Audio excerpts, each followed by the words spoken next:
Good day everyone, ako nga pa ulit si Mark Vincent Quinones at ngayon i-discuss naman natin ang isang efficient sorting algorithm na tinatawag na merge sort. Ang merge sort ay gumagamit ng technique na tinatawag na divide and conquer kung saan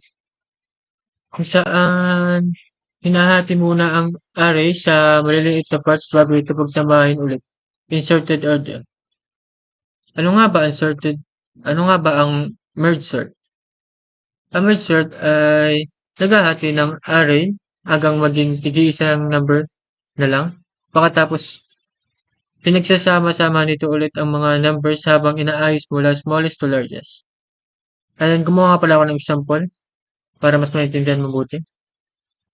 Ito, merge sort example.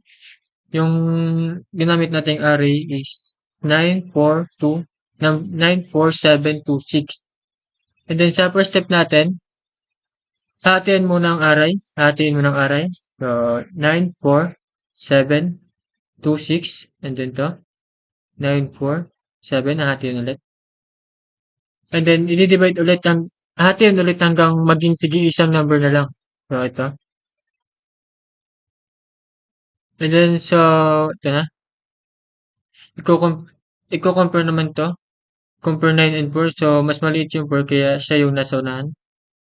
And then, second merge tayo. Isasama naman ang 7. Ito. Sa tamang posisyon. And then, third merge is ito. Ngayon, pagkasamahin na natin ang 4, 7, 9, and 2, 6. And then, yung magiging final result natin, pagkasamahin yan.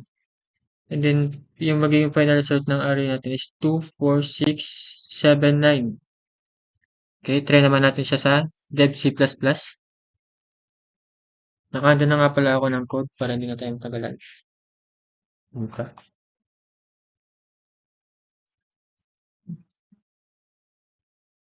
Tayo sa merge function, i-explain ko.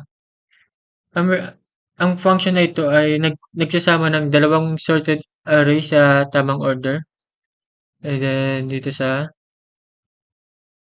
temporary arrays, dito.